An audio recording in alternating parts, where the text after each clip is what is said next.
Prepare to meet Gilles de Rais, part nobleman, part monster.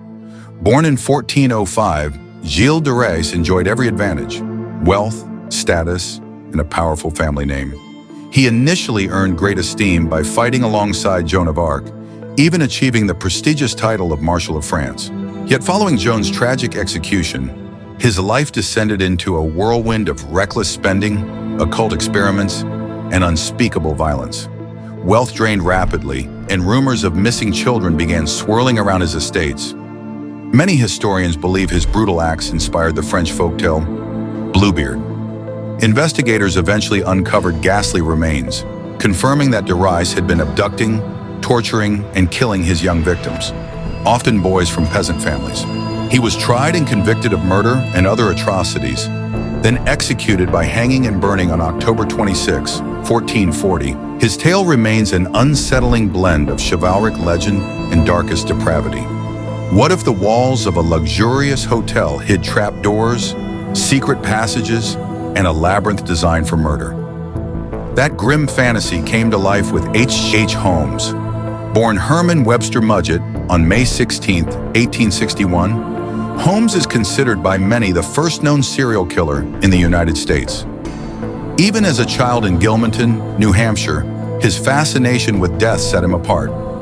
After studying medicine at the University of Michigan, he arrived in Chicago during the booming late 1880s. There he constructed his infamous Murder Castle, a three-story structure brimming with hidden rooms, false walls, and soundproof chambers. Attracted by the World's Fair and the prospect of steady work, unsuspecting visitors walked into Holmes's deadly trap.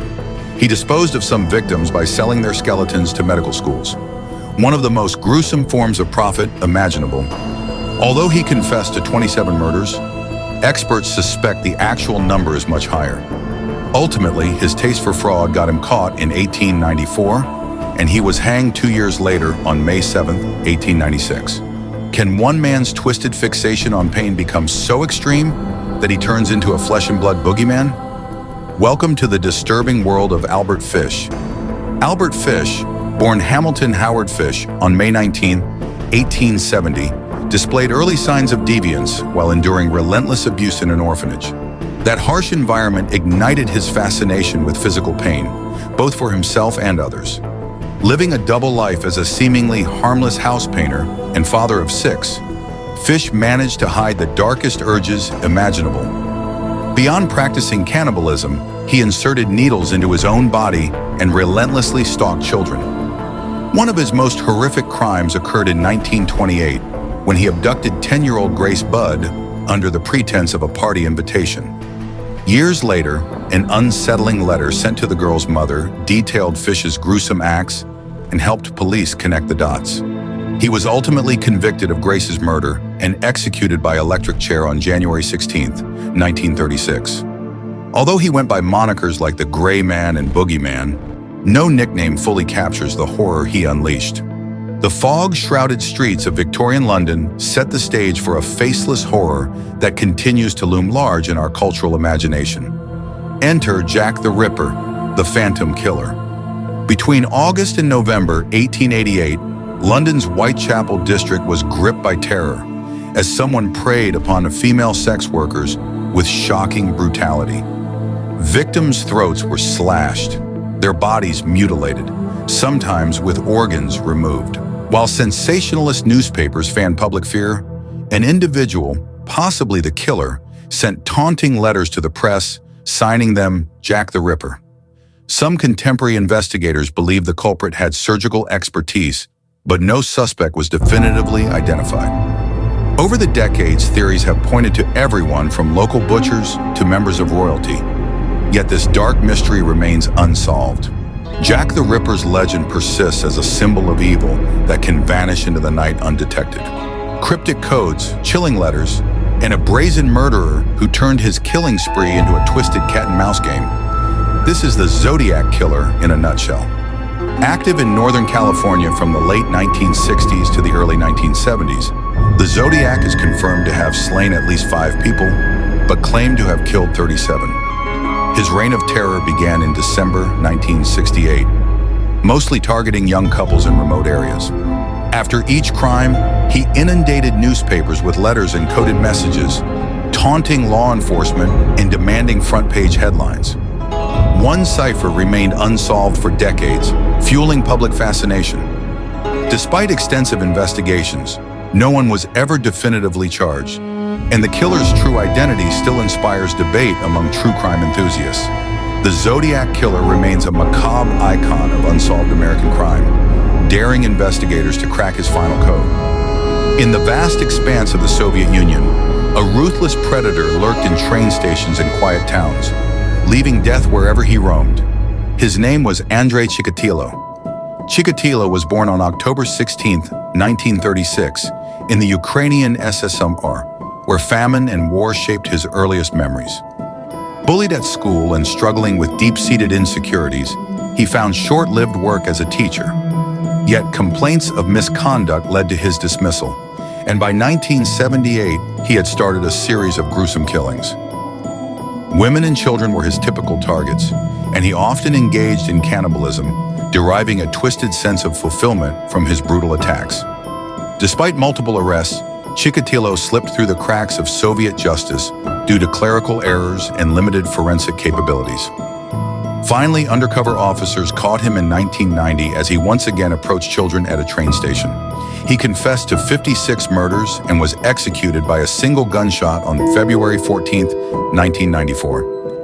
His chilling story underscored systemic failings in Soviet-era policing. Hidden along a dusty New Mexico highway was a trailer that promised salvation from the heat, until you stepped inside and discovered a sadist's twisted playground. Born on November 6, 1939, David Parker Ray grappled with a strict upbringing and was exposed to violent pornography as a child. Over time, he fashioned a soundproof trailer he called his toy box, stocked with torture devices, surgical instruments, and recording equipment. With help from accomplices, Ray would abduct victims, mostly women, subjecting them to days of recorded torment. Although Ray hinted at multiple murders, investigators never found conclusive evidence of any bodies. His downfall came in 1999 when a woman broke free and alerted the authorities, unveiling the nightmarish interior of his trailer. Convicted of kidnapping and torture, Ray received a 224-year prison sentence. He died of a heart attack in 2002, leaving behind unanswered questions about how many people might have entered his toy box and never emerged. He was a well-liked local businessman, a friendly clown at charity events, and a monster with a crawl space of horrors under his home. Meet John Wayne Gacy. Born on March 17, 1942, Gacy endured an abusive relationship with his alcoholic father. Striving to look respectable, he volunteered in politics and hosted neighborhood parties. Yet beneath this wholesome veneer lay a predator who targeted teenage boys and young men, often offering them work before forcing them into sexual acts. Gacy buried 26 victims in the crawl space beneath his house, and others he disposed of in nearby rivers. His downfall started when 15-year-old Robert Piest vanished after a meeting with Gacy in December 1978, prompting police to investigate. The unimaginable discovery of bodies under his home led to charges for 33 murders. In 1980, Gacy was sentenced to death and was finally executed by lethal injection on May 10, 1994. Imagine a church leader and family man who pens taunting letters about binding, torturing, and killing his neighbors. Yes, that was Dennis Rader, the BTK killer. Born on March 9, 1945, Dennis Rader projected the image of an ordinary suburban father in Wichita, Kansas. Underneath, he nurtured disturbing fantasies that led him to murder at least 10 people between 1974 and 1991. Calling himself BTK, an acronym for Bind, Torture, Kill, Rader kept Wichita in a grip of fear for years. He craved recognition, mailing letters and leaving tokens at crime scenes that often revealed his twisted mindset. His capture came in 2005, after police traced a floppy disk he had arrogantly sent from his church's computer. Rader confessed to the murders and is serving 10 consecutive life sentences, ensuring he will never walk free again. What happens when the very person sworn to protect lives quietly decides who will die? Harold Shipman transformed trust in medicine into his tool for murder. Nicknamed Dr. Death, Harold Shipman was born on January 14, 1946, in Nottingham, England. He became a well-respected doctor in Hyde near Manchester, but behind his reassuring bedside manner lay a cold-blooded killer. Over 2 decades, Shipman administered lethal doses of morphine to a staggering number of his mainly elderly patients. Some estimates suggest 250. He altered medical records, sometimes forged wills, and covered his tracks with chilling precision. Suspicions began to swirl when a patient's rewritten will left everything to him, triggering deeper investigations. In 2000, Shipman was convicted of 15 murders and sentenced to life in prison. He hanged himself in 2004, evading full accountability for his monstrous actions. Handsome, educated, and charismatic, Ted Bundy seemed like the last person you'd expect to wield a crowbar against young women. But appearances can be fatally deceiving. Born on November 24, 1946, Bundy's early life was clouded by a family secret. He grew up thinking his grandparents were his parents and his mother was his sister. Despite any emotional turmoil this caused, Bundy projected confidence, studying law and even volunteering at a crisis hotline. Underneath, he harbored a savage streak that drove him to kidnap and murder young women across several states between 1974 and 1978. Often feigning an injury or posing as a policeman, Bundy capitalized on his charm to lure victims to their doom. He escaped custody twice, once by jumping out of a courthouse window, but was eventually captured in Florida. There, he received the death penalty for several murders and was executed in the electric chair on January 24, 1989. He confessed to dozens of killings, leaving experts to wonder how many more he refused to name. Known as the Monster of the Andes, Pedro Alonso Lopez's disturbing body count may overshadow every other name on this list, yet his fate remains shrouded in uncertainty. Lopez was born in Colombia in 1948. His childhood ended early when, at just 8, he was cast out onto the streets and subjected to repeated abuse. After serving prison time for car theft, he embarked on a deadly rampage, targeting young girls aged 9 to 12 across Colombia, Peru, and Ecuador. He claimed to have murdered as many as 300 children during the 1970s and early 1980s. In 1980, an attempted abduction exposed him, and he eventually guided authorities to dozens of graves. Convicted in Ecuador, he was later released due to legal limitations on incarceration length. He then vanished, and his current whereabouts remain unknown. For many, Lopez stands as a terrifying reminder of how certain legal systems can fail innocent communities. New York City in the 1970s was already struggling with blackouts and financial woes. Then came the eerie letters and .44 caliber shootings from someone calling himself the Son of Sam. David Berkowitz was born on June 1, 1953 in Brooklyn and learned he was adopted only after losing his adoptive mother to cancer. Tortured by feelings of abandonment, he progressed from setting fires to prowling city streets with a handgun. Between 1976 and 1977, Berkowitz murdered 6 people and wounded 7 more, often targeting couples in parked cars. He left chilling notes signed Son of Sam, attributing his orders to a demon speaking through a neighbor's dog. Fear gripped New York, especially among young couples, until a parking ticket placed Berkowitz near a crime scene. Arrested in August 1977, he immediately confessed and was sentenced to 6 consecutive life terms.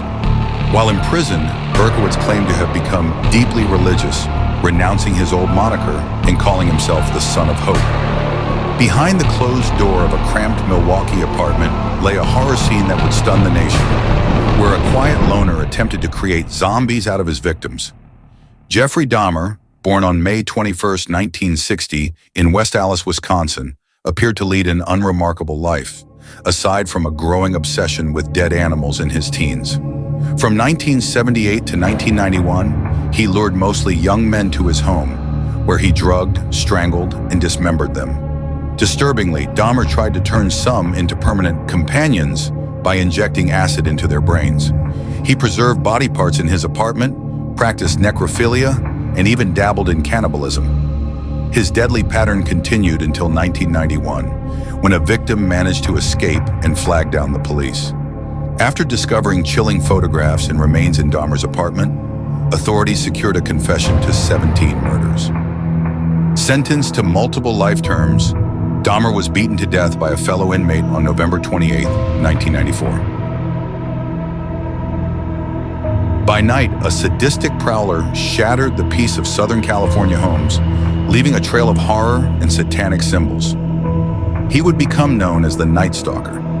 Richard Ramirez was born on February 29, 1960, in El Paso, Texas, to a family overshadowed by violence. His older cousin, a Vietnam War veteran, boasted about torturous acts in combat, fueling Ramirez's twisted worldview.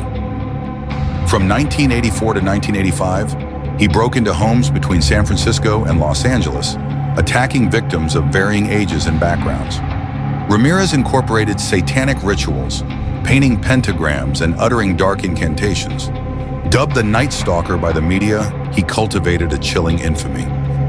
After law enforcement released his photo, a group of citizens in East Los Angeles recognized him and held him until police arrived.